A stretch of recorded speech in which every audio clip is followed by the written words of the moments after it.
నాసి రకమైనటువంటి మందమ్మి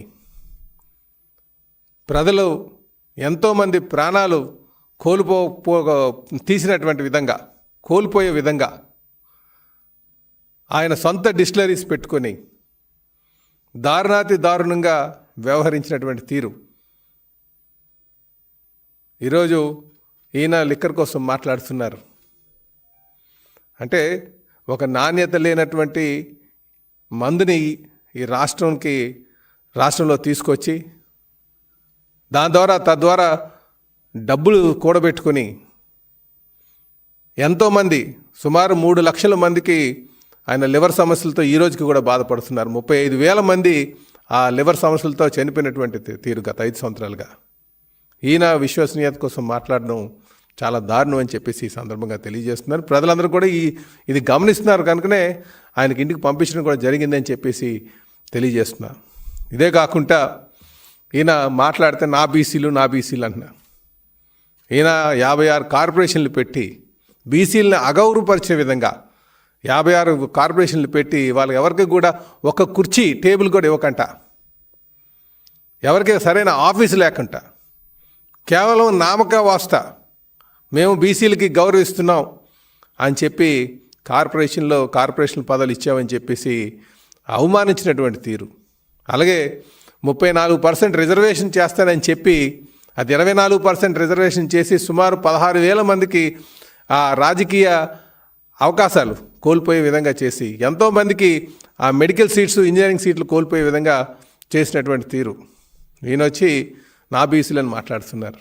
ఇవన్నీ కూడా దెయ్యాలు వేదాలు వల్లించినట్టుగా ఉందని చెప్పి ఈ సందర్భంగా తెలియజేస్తున్నాను. నిన్న ముఖ్యమంత్రి గారు 4వసారి ఈ రాష్ట్రానికి బాధ్యతలు చేపట్టి నిన్న క్యాబినెట్ మీటింగ్లోనే 34% రిజర్వేషన్ మేము కల్పిస్తున్నామని చెప్పేసి అనౌన్స్ చేసాం. గతంలో కూడా మేము సుప్రీంకోర్టులో కూడా దీని మీద పోరాటం చేసాం. సో నిబద్ధత అంటే ఆ విధంగా ఉండాలి. అలాగే ఈయన సూపర్ 6 కోసం మాట్లాడుతున్నారు. సూపర్ 6 కోసం ఏమీ అమలు కాలేదని చెప్పేసి. మరి అమలు కాకుండానే అన్నా క్యాంటీన్లు ఓపెన్ అయినాయా అని అడుగుతున్నా. అమలు కాకుండానే 1,000 రూపాయలు పెన్షన్ పెంచుతామని చెప్పి మరి పెంచినటువంటి తీరు మర్చిపోయారా అని అడుగుతున్నా.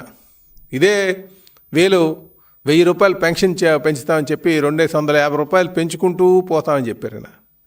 ఇవన్నీ కూడా ప్రజలు గమనించట్లేదు అనుకోవద్దు. అందుకే జగన్మోహన్ రెడ్డి గారు మాట్లాడుతుంటే అది దెయ్యాలు వేదాలు వల్లించినట్టుగా ఉందని చెప్పేసి ఈ సందర్భంగా తెలియజేస్తున్నాం.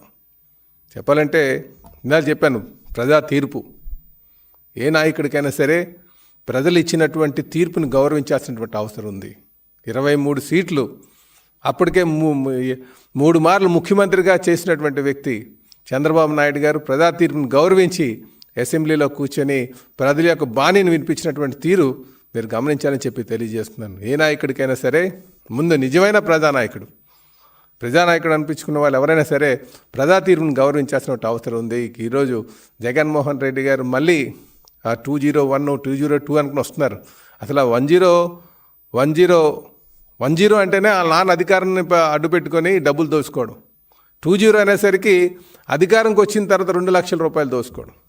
కనుక వీళ్ళకి 101 అన్నా 201 అన్నా సరే దోపిడీయే ఈ లక్ష్యం అని చెప్పేసి ఈ సందర్భంగా మీ ద్వారా ప్రజలందరికీ తెలియజేస్తూ, జగన్మోహన్ రెడ్డి గారు ఇప్పటికైనా సరే మీ తీరు బాని మార్చుకోండి, ప్రజా తీర్పును గౌరవించి సభకు రండి, అప్పుడు మాట్లాడండి, మిమ్మల్ని విశ్వసిస్తారని చెప్పేసి ప్రజలు నమ్ముతారని చెప్పి తెలియజేస్తూ సెలవు తీసుకున్నా.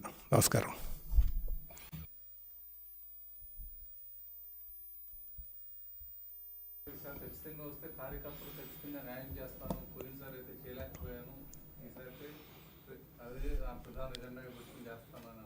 అదండి, జగన్మోహన్ రెడ్డి గారు ఎప్పుడు కూడా సరే చెప్పింది చేయరండి.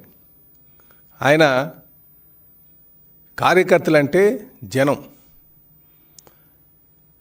మధ్యన ఉన్నటువంటి నాయకుడైతేనే కార్యకర్తలకు మనోభావాలు అర్థం చేసుకుంటారు.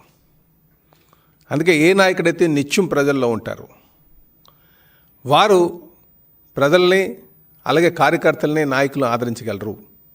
జగన్మోహన్ రెడ్డి ఏ రోజైనా సరే ఆయన బయటకు వచ్చారా? గత 5 సంవత్సరాలుగా అధికారం వచ్చిన తర్వాత బయటకు వచ్చారా? అలాగే ప్రజా తీర్పు గౌరవం ఉన్నటువంటి వారు నాయకులకి ఏం గౌరవించే కార్యకర్తలకి